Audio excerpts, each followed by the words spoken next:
Sir, আমি প্রথমে জানতে চাচ্ছি আপনার কাছ থেকে যে এখনকার দিনে আমরা দেখছি যে রোগী দেখার ক্ষেত্রে আমাদের চশমা ব্যবহারের প্রবণতা অনেক বেড়ে গেছে। আপনার মতে কি কি কারণ হতে পারে যে চশমা ব্যবহারের প্রবণতা এখন এত বেড়ে গেল? চশমা ব্যবহার প্রবণতা না, লাগে বলেই করে। এটা তো যে ফ্যাশনের জন্য কেউ করতেছে না, তার দরকার সে দূরে দেখে না, বিশেষ করে বাচ্চারা এখন দূরে দেখে না বলে তাদের চশমা ইউজ করতে হচ্ছে।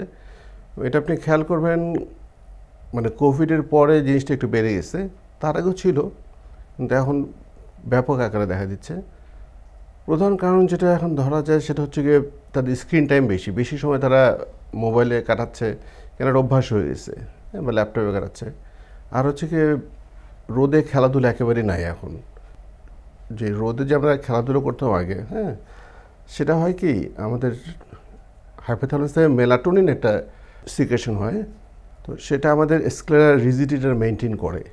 তো যখন এই স্ক্লেরার রিজিডিটি ঠিক না থাকে তখন কিন্তু ওই আমাদের চোখের যে আকৃতিটা সেটা ডে বাই ডে বড়ো হতে থাকে। তো বড়ো হওয়ার জন্য যেটা হচ্ছে কি লাইটের ফোকাসটা রেটিনার সামনে পড়ে, তখন তাকে সে ভালো দেখে না, তখন তাকে ভালো দেখাবার জন্য আমাদের একটা চশমা দিতে হচ্ছে।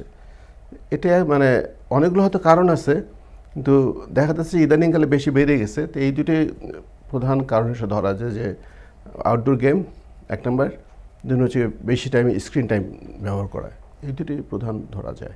জি স্যার, এখানে কি আমরা বলতে পারি এখানে কি ভিটামিন ডির কোনো রোল আছে? হ্যাঁ, ভিটামিন ডি তো অবশ্যই। এটা ভিটামিন ডি যেটাতে আমরা যে সূর্য থেকে যেটা আসে ভিটামিন ডি কিন্তু এমনি কোনো সোর্স বলতে সূর্যের আলোটাই ভিটামিন ডি, ঠিক আছে?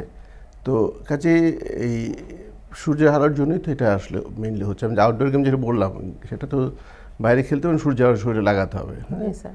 এটার ফলে শুধু চোখে না, পুরো শরীরে অনেক রকম পুরো সিস্টেমের মধ্যে একটা ইফেক্ট পড়ে, ব্যাড ইফেক্ট পড়ে এটার অভাবে।